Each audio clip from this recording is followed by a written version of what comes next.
Water, the liquid that oceans are made of.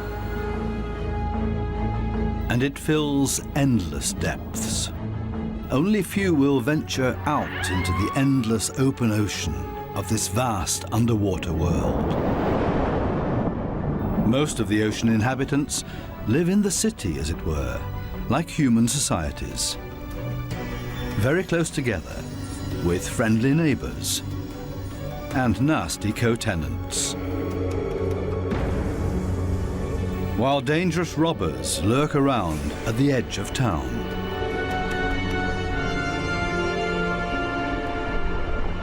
To assert yourself here, you have to be equipped with all kinds of tricks and clever strategies, or lie and cheat. Coral reefs are the largest structures in the world. They're giant submerged metropolises.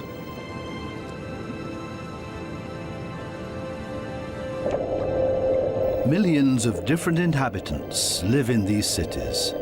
A universe with coral palaces and soaring towers.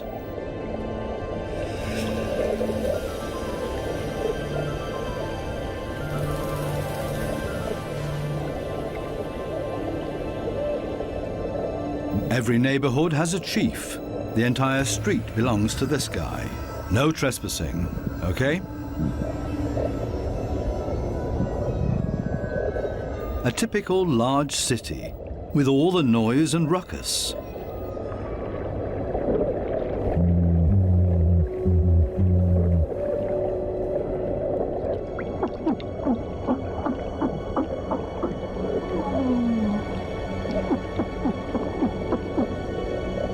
Even this little porcupine fish bleats around. It creates this sound with its swim bladder. Two small harlequin shrimps are nibbling on this blue sea star.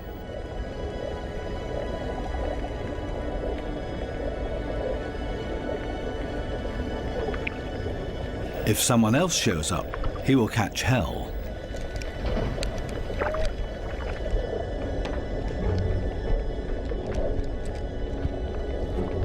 Another harlequin shrimp busy pulling a bite out of a sea star.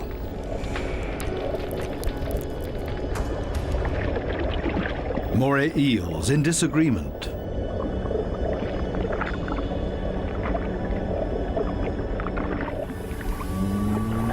A scorpion fish shuffles across the ocean floor.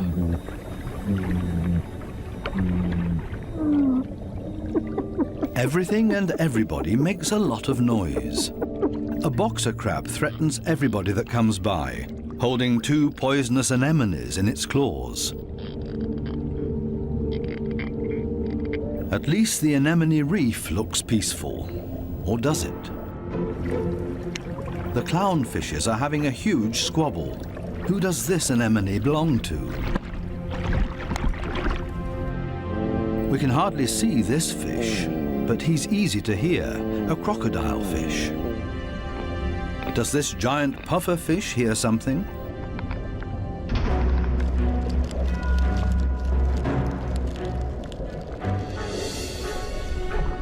It's a ray that's getting away.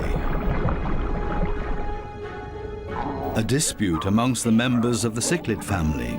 Who is stronger, and especially who is louder?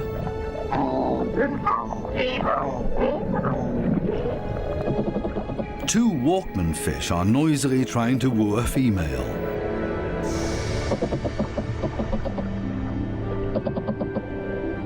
Big city noise everywhere, especially when a large structure is being torn down. Everybody lives in their own way in this noisy metropolis. Some hover above it all, but others are more down to earth and literally live in the coral sand. These goatfishes, for example, they plow through the ocean floor and catch smaller animals between their teeth. They use their barbels like a dowser. With them, they can detect even the weakest electric fields that point them towards small prey.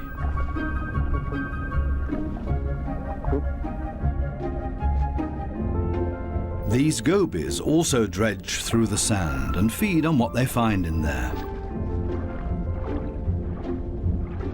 There's another way of finding prey in the sand. This blue-spotted stingray uses its wings like shovels, and there's always a chance of stealing something. While one works, others just stand by and feed on what's left over, maybe a piece of crab or a mussel. You have to be very familiar with this area to find the best morsels.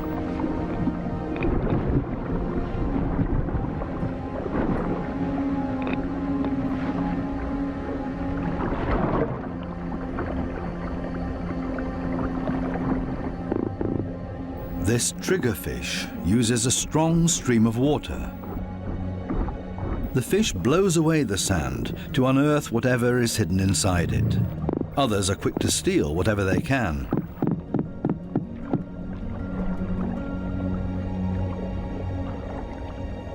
The triggerfish is a commanding fish, and most reef inhabitants are easily intimidated by him, except for these strange visitors that don't seem to show fear. In any case, it's best to cover them up with sand.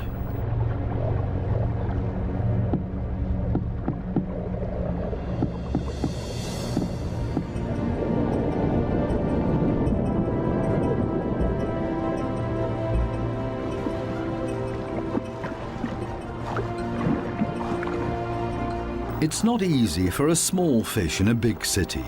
There's always somebody with bad intentions. And you have to be extra careful not to get swallowed, like these moon wrasses, for example. So it's always safer for the smallest among the reef inhabitants to show up in schools. It's difficult to keep an eye out for only one little fish, and as a result the predator often grabs blindly at nothing and comes up empty. To show up in a big mob is always safest. Others are easily distracted at the sight of so much prey all at once. This easygoing giant pufferfish would never have a chance here anyway. Being part of a school of fish is always the best protection from predators. The slow ones are being ignored. No danger here.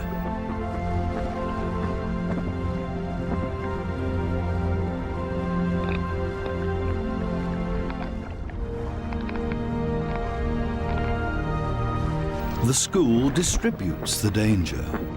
If there are 1,000 fishes, any of them can be the target, and 999 are going to be just fine.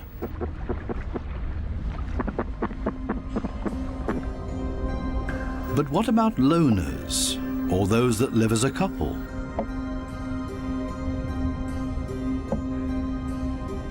Seahorses, for example, camouflage themselves to look like the coral branches they're holding on to.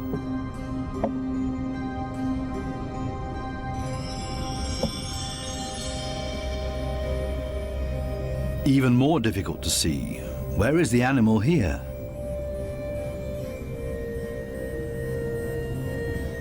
Only the eye betrays this trumpet fish's camouflage.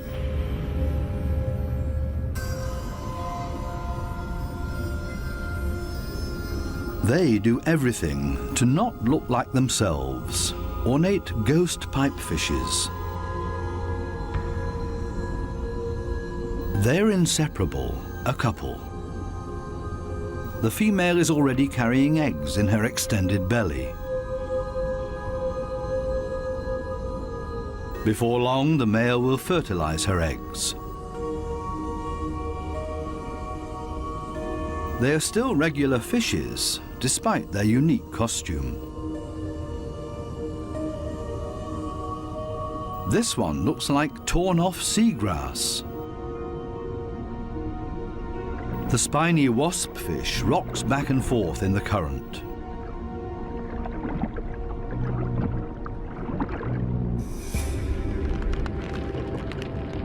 Not a monster, but ingenious camouflage. A spider crab that's decorated its head with a sponge. This will deter any predator.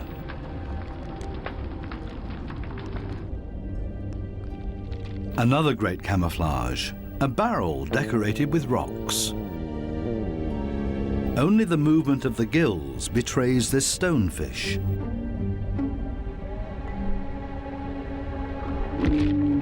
Even a smack with a fin doesn't bother him. The fish knows it will not hurt him. It only shoves him a little further to the side.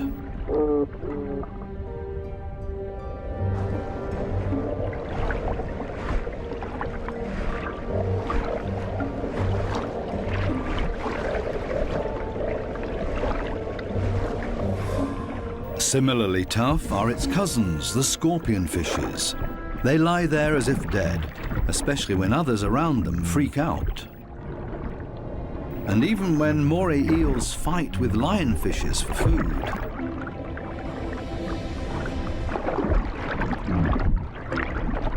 The scorpion fish lies in wait for its chance,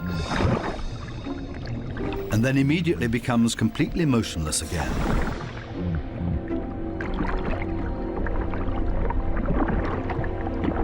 The only difference is that it raises its dorsal fins with the poisonous barbs inside, is completely still but now also armed. This large anglerfish virtually blends into the background tangle of algae and leaves. Right now, the anglerfish is on high alert. It ejects a large cloud in order to throw off predators. It's not the time to feed or catch anything. Its angling rod is lying flat on the fish's back. The white tip at the end of the rod is used to lure prey.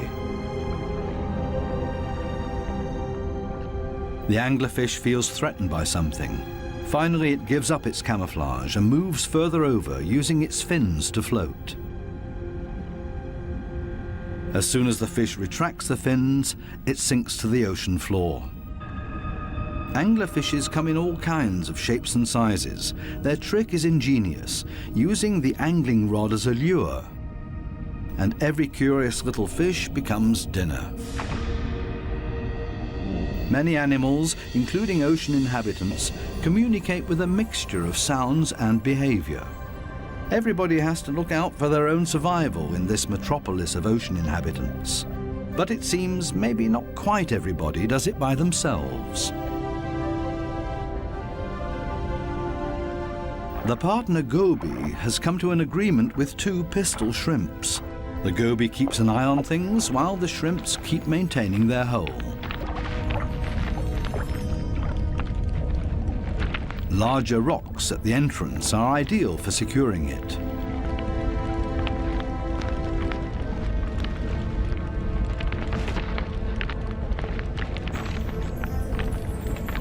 They're an experienced team.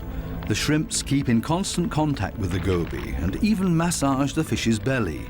The goby will get nervous without these gestures from the shrimps. The pistol shrimps need a cool and collected bouncer at their entrance.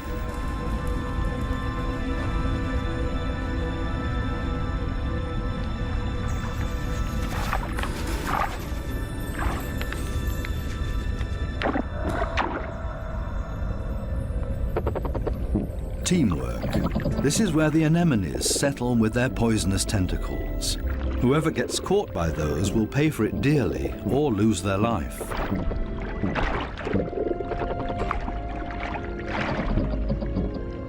No wonder that there is virtually no one who likes to settle here. The little clownfishes are the only ones that know how to deal with these tentacles.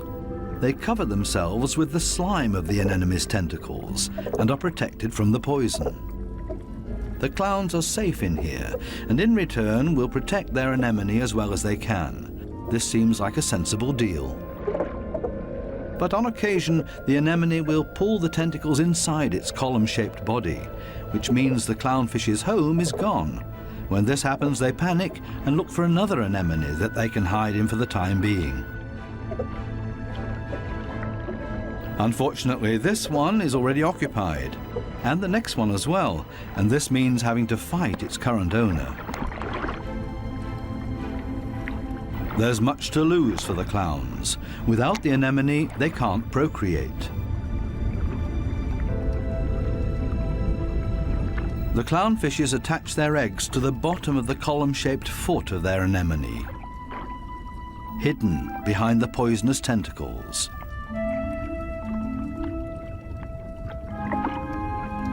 Both male and female tend to the eggs. They fan fresh water on them. The eyes of the babies are already clearly visible. The clowns are very protective of their eggs.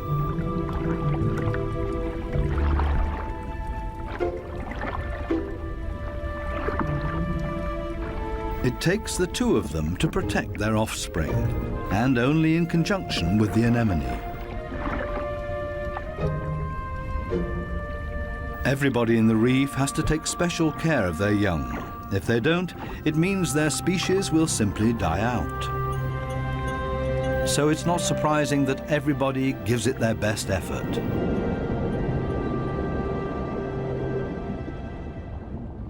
This triggerfish has hidden its offspring in a small hollow in the sandy ocean floor. And this means having to constantly protect this open egg site. On occasion, they blow and fan the eggs, but mostly they keep an eye out for predators. This means grave danger. One of the sea urchins is wandering straight towards the nest. The eggs have to be protected at all cost, but how? The triggerfish seems to consider the alternatives.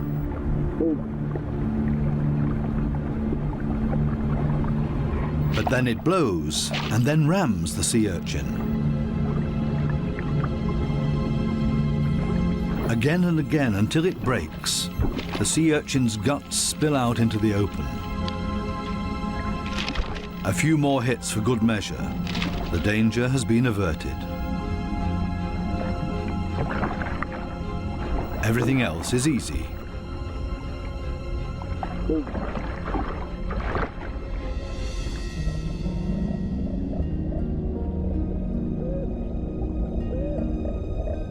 Two little damselfishes cling to a coral branch, a pretty and obviously inseparable pair. They appear to have something important to do. And there it is. The female has been laying eggs and glued them to a coral branch. Over and over again, both of them sweep past the eggs to keep them clean.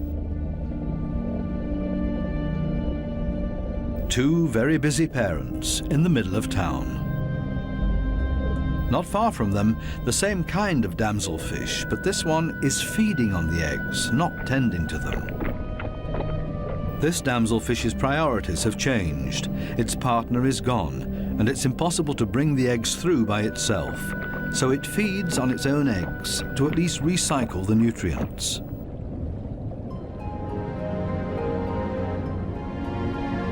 There are many different strategies to give one's offspring a good start. Some are surprisingly easy.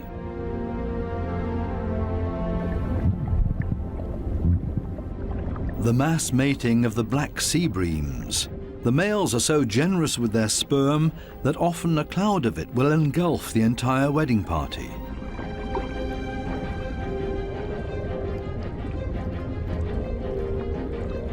Countless couples and constantly in motion. A predator would have a hard time to find its bearings in this schooling behavior.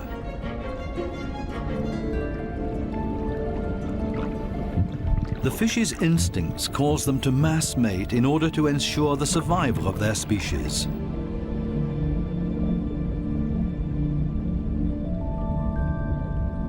Cardinal fishes have their own clever means of child protection.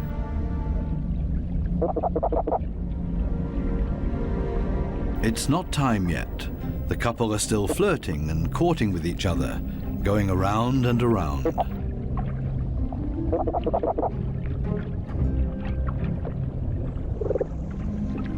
We'll leave them to it and take a detour to a couple not quite as gentle with each other. Monkfishes live in groups, and their nests are very close to one another. As a result, all the fishes are alerted to a predator nearing their nests.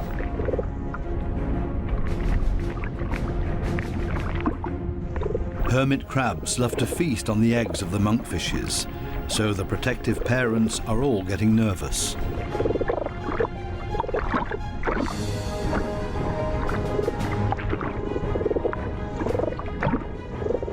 The hermit crab is still far enough away and currently busy with something else. The hermit crab's best defense is its house that it carries around for protection. The patience of the monkfishes is wearing thin.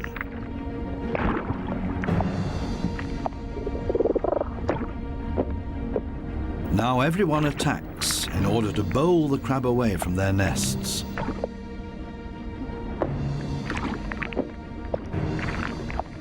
They're clearly telling this hermit crab to take a hike, but they should have stayed with their offspring because there's new danger approaching. A gaggle of rainbow wrasses takes advantage of this unique opportunity and ravages the monkfish nests. The predators are quick, brutal, and in the majority. Most of the monkfish eggs will be devoured. An attack of this kind would never happen to the cardinal fishes because they are mouth brooders and don't have to watch over a nest that's out in the open.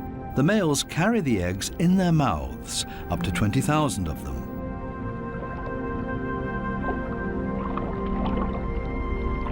A mobile nursery. They're safe here in their father's mouth, unless, of course, he gets eaten.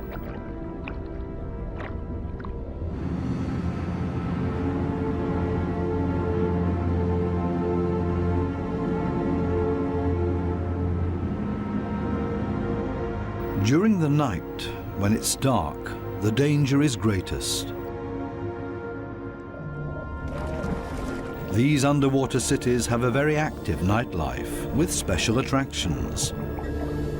Basket starfishes come out and sit in the current. It's a night-active type of brittle star.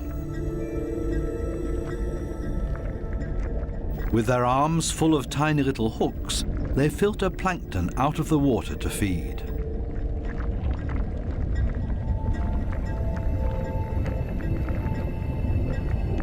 A very elegant feather star. It's on the move to find a better spot to filter plankton.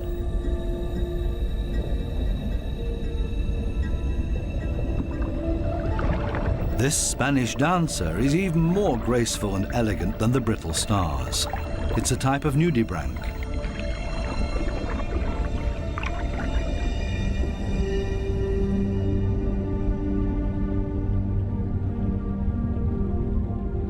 The giant pufferfish is relaxed and spends the night dozing off on the sandy bottom. Others prefer the safety of their quiet bedroom, a surgeonfish. Everybody settles in for the night as comfortably as possible. The parrotfish tucks itself away in its mucus cocoon for protection against predators. Everybody's sleeping arrangements are different. The poor triggerfish has to stand guard by its nest all night long. There's no time to rest.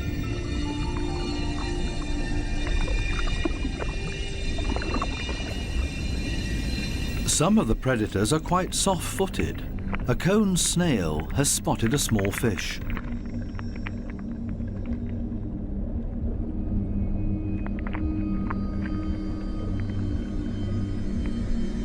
The snail is fast, and the prey disappears in the blink of an eye.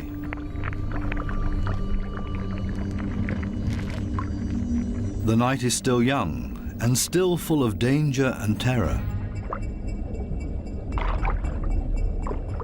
These lionfishes pose danger to the cardinal fishes.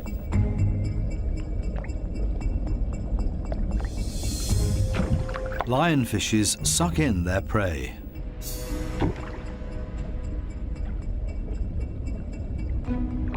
Even if they choke on it.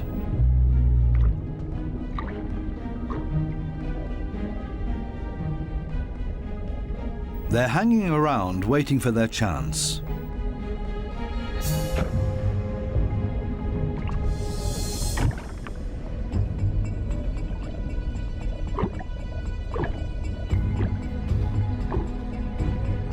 This poor cardinal is sideways in the lionfish's mouth, eggs and all.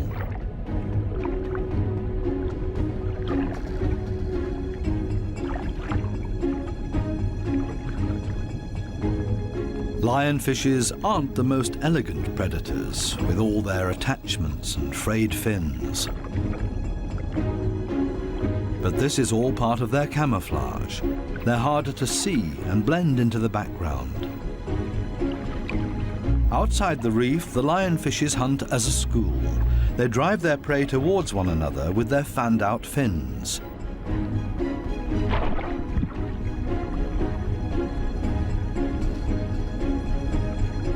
They prefer to attack from above, cornering their prey. This is not a different location, just different light.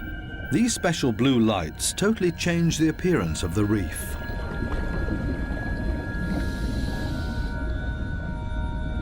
Now we can see that the coral polyps are bright red, and they clearly stand out from their environment.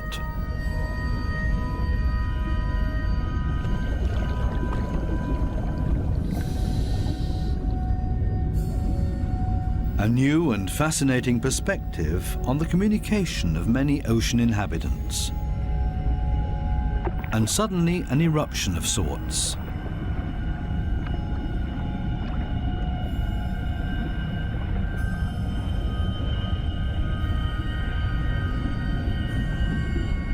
It looks like smoke, but in reality it's a type of reproduction. A carpet anemone is ejecting its sperm.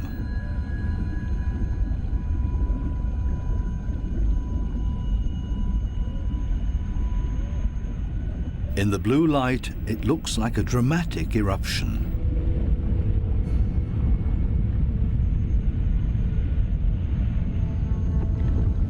A hermit crab as a magic lantern.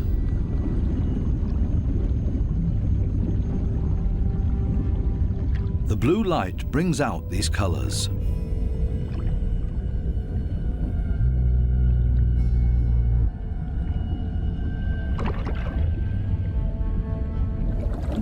An entire group of lionfishes on a food foray.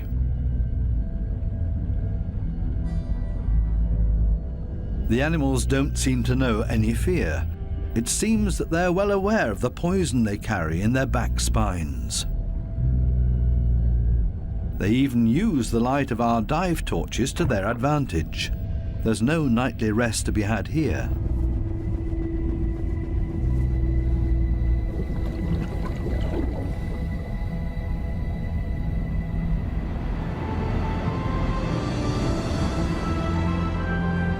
With the first daylight, new life comes into the reef city.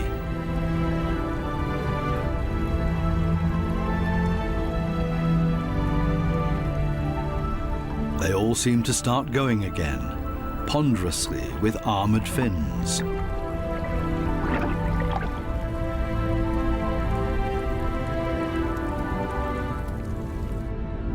As pedestrians, and as light and quiet as possible.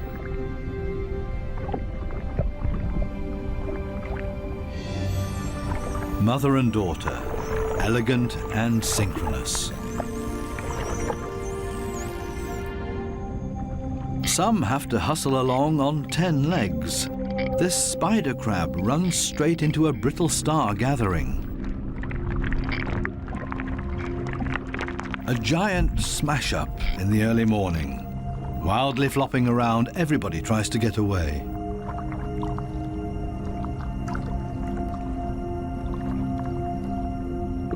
As in every city, there are also shopping opportunities here.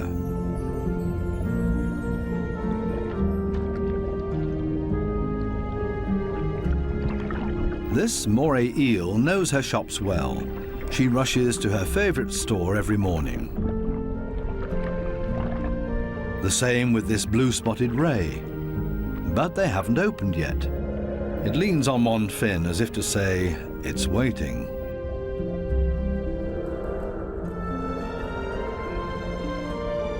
Similar problems in a branch further up. These sweet lips are also waiting to be tended to. Here they come, a little late this morning. The small, cleaner wrasses are starting to open their shop and are hungry. They're ready to rid their customers of parasites. This ray is also being served. It likes to have its gills cleaned. This is a barter business. One side gets cleaned, the other fed. A very fair deal. Clownfishes seem to be excluded from this business because they can't leave their anemone. In their case, the cleaner fishes make house calls.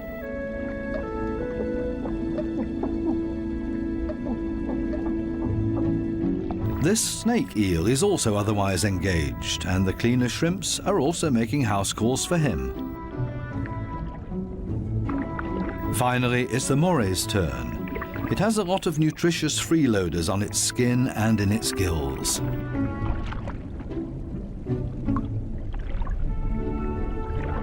All of a sudden, the cleaners leave. Why?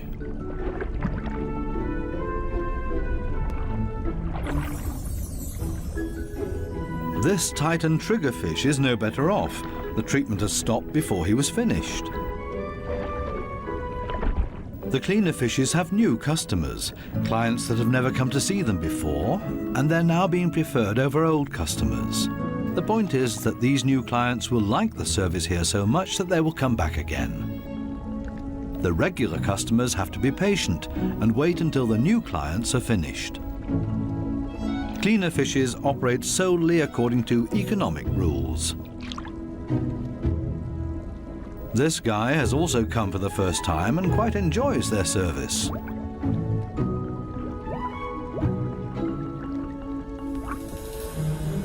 Sometimes it's too much of a good thing, though.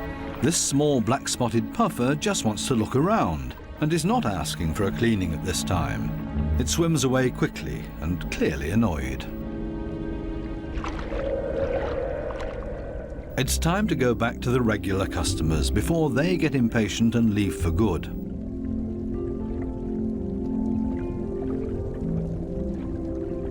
Digging deep where the gills are dirtiest.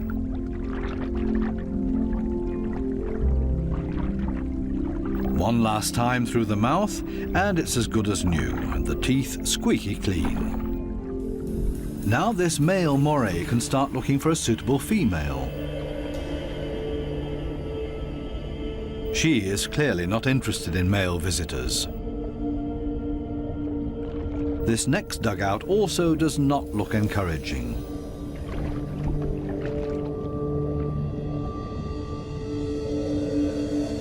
These two have already found each other. A strange pair with a triggerfish as roommate. They seem to get along just fine. It's difficult to cut in as a stranger.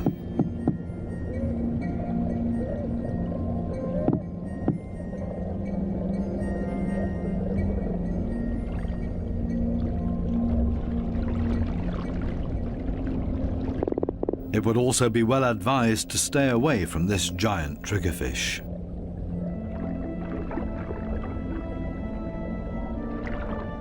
This, on the other hand, might be a different situation. It's important to be patient.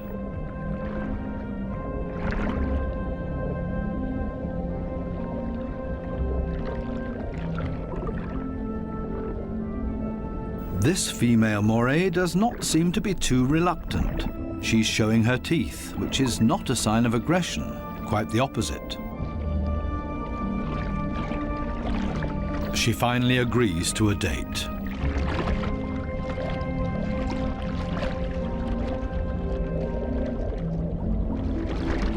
The two of them are getting to know each other. Moray eels are very gentle with their mates.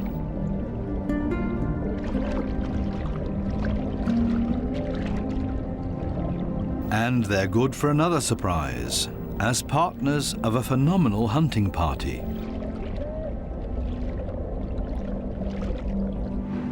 These types of hunting parties have to find each other first in this big city.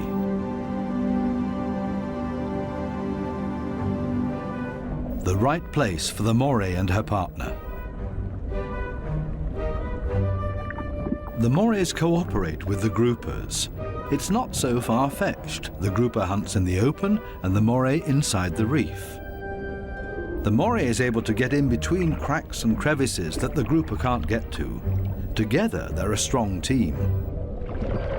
A grouper that's trying to convince this moray to hunt with him. The grouper signals this to the moray by rocking back and forth and shaking for all it's worth. All for nothing. This moray doesn't understand and stays in its cave.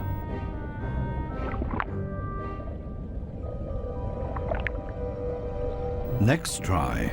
Maybe the moray will react this time and swim with him. Again, no luck.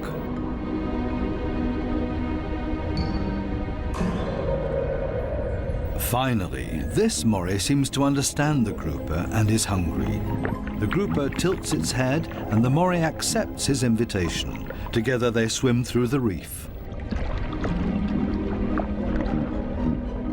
The moray prefers to swim between the dark alleyways, and the grouper decides it's safer to stay on the main streets around the reef. This is not the right place. The grouper expected to find scared prey here. The moray takes a break and waits. It's not going to happen this way.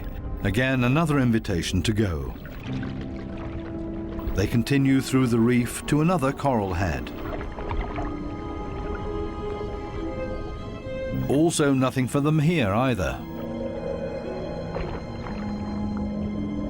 The moray is getting ambitious as well now and initiates a hunt on her own.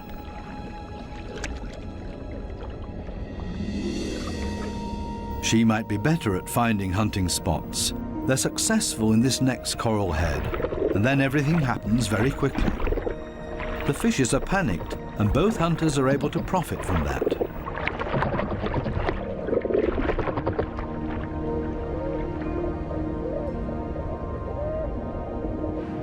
This coral city offers living space for millions. Many hideouts and crevices provide protection for everybody. My home is my castle.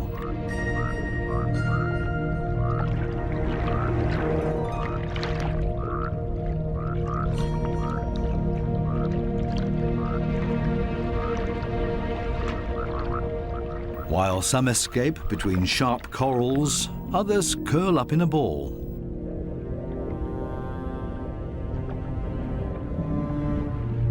Octopuses don't have bones and are therefore able to change shape. Their homes are usually very tight and space-saving.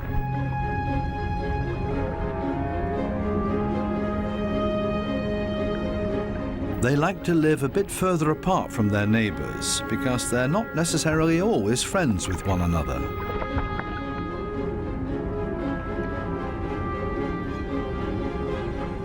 It might be best to put up a wall of stones between them. The ocean offers many hideouts, which is synonymous with survival for many ocean inhabitants.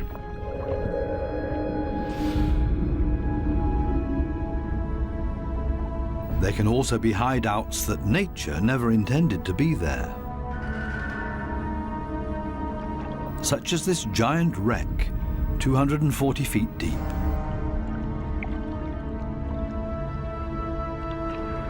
A research submarine on its way into the deep comes across a sunken freighter. It's an artificial world with countless nooks and crevices to offer protection and a home for many ocean inhabitants.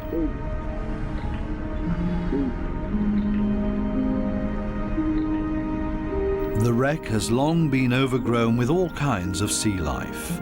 The side of the hull has become a living wall made of corals and sponges.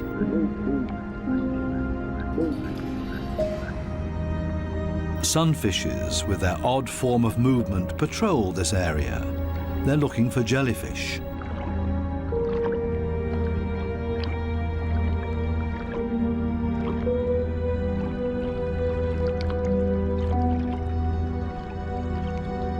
In steerage, where the current is strongest, filter feeders have found a new home, such as these sea fan corals.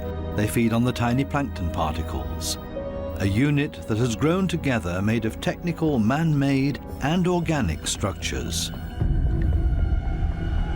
Even the steel anchor has grown a second skin, made of living beings. It offers these delicate creatures a solid structure to grow on. They have all made a comfortable home in this sunken world. Not even the lights of the stub disturb any of the wreck inhabitants.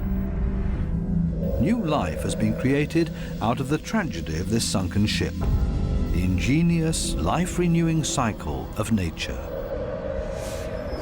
The Morays are sharing a home. They seem to be exceptionally friendly towards one another, even with this conger eel as their neighbour.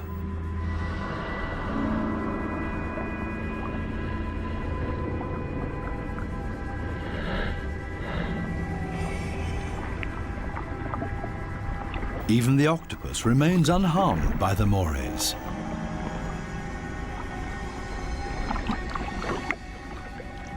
A unique environment made of steel that offers many different opportunities for ocean inhabitants to use it.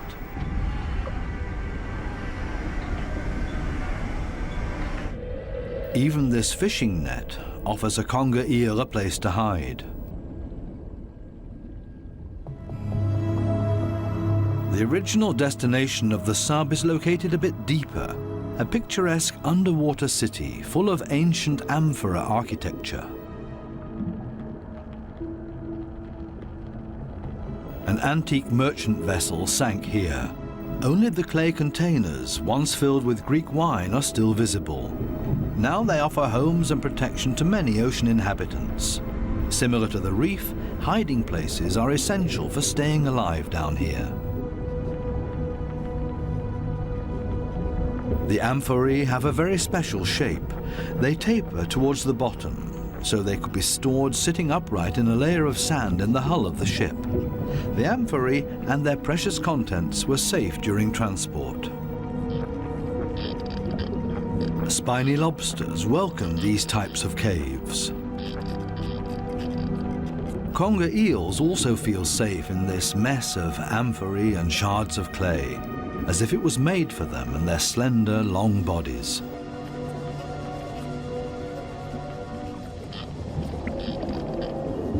The city of amphorae on the ocean floor provides countless opportunities to observe, disappear, and be unseen.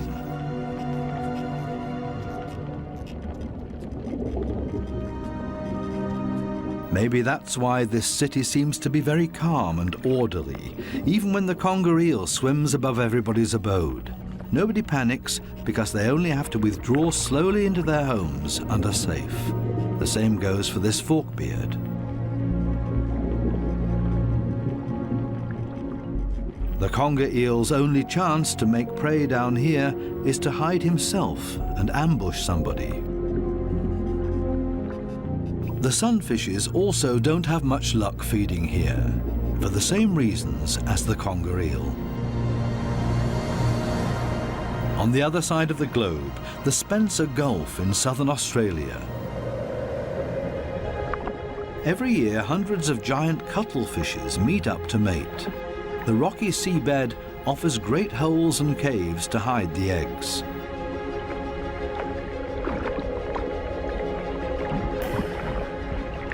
The females are smaller than the males and seem to be a bit shy, keeping their arms tucked tightly together.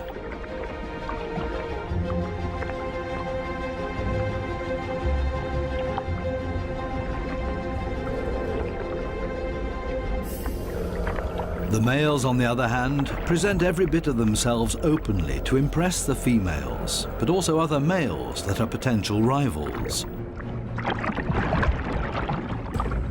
When the going gets tough, it's always a good idea to hide behind the safety of a cloud of ink.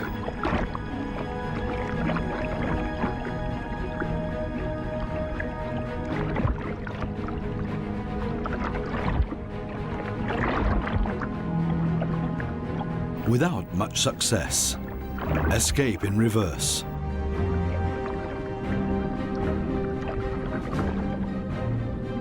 Only the strongest of them have a chance with the females. He's a winner and courts his female by changing his color to interesting stripes. She has agreed to mate with him, and they hug tightly. He deposits his sperm package into her mantle opening. Immediately afterwards, she withdraws into one of the caves on the ocean floor in order to avoid courtship from other males, a clear signal. The male is protecting his female from other rivals.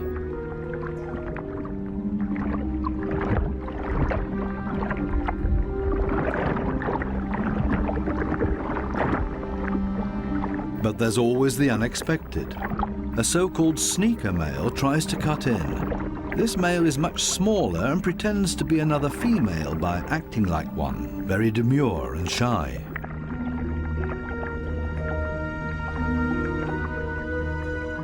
All seems to be fine in the den. He's busy chasing away other rivals from this new supposed female. Especially now that there are two females under his protection. It can't hurt.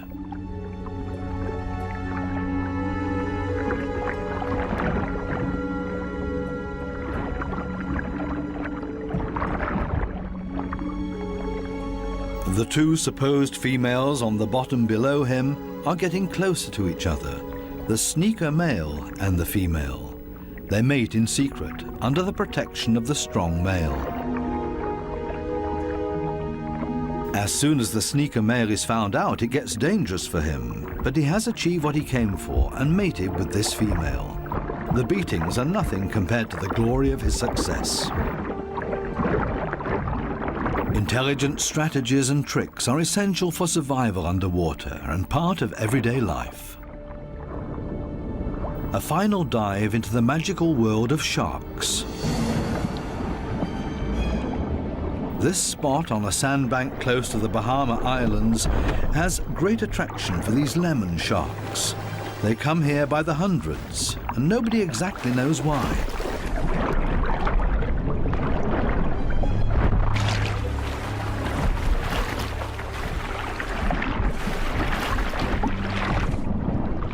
This sandy plateau in the middle of the open ocean is easy for scientists to get to.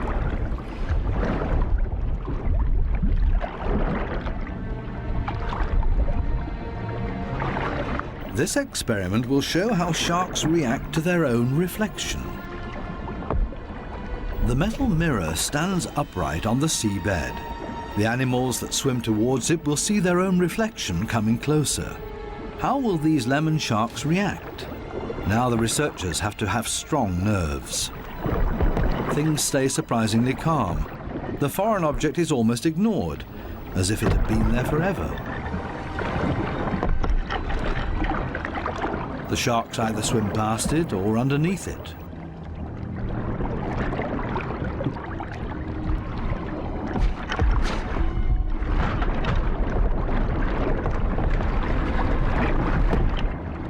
The scientists expected a bit more, and soon the sharks lose all interest in the mirror.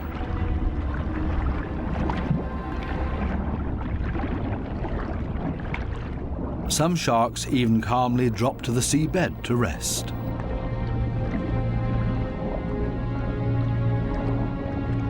The only ones alarmed by this behavior are the remoras that like to keep moving.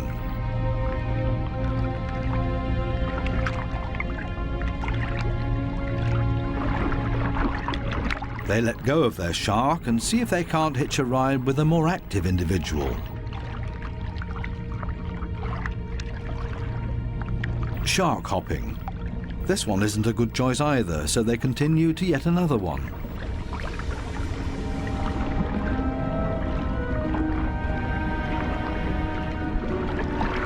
All of a sudden, something happens to the mirror, and the peaceful afternoon on the sandbank changes quickly into the complete opposite. The rope that the mirror is attached to loosens and the mirror falls over.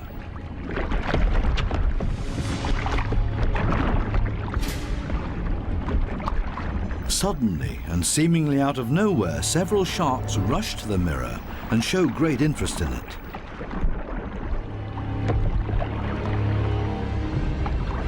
They smell and touch it, and they get more and more excited.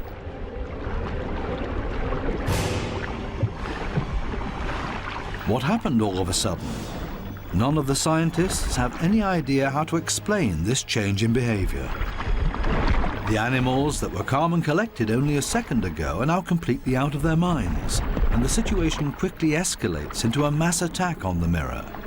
Do they mistake their own reflection for an opponent? It's time for the divers to leave because it's not safe anymore. The communication of the ocean inhabitants continues to offer new and exciting insights, though we will probably never fully understand them.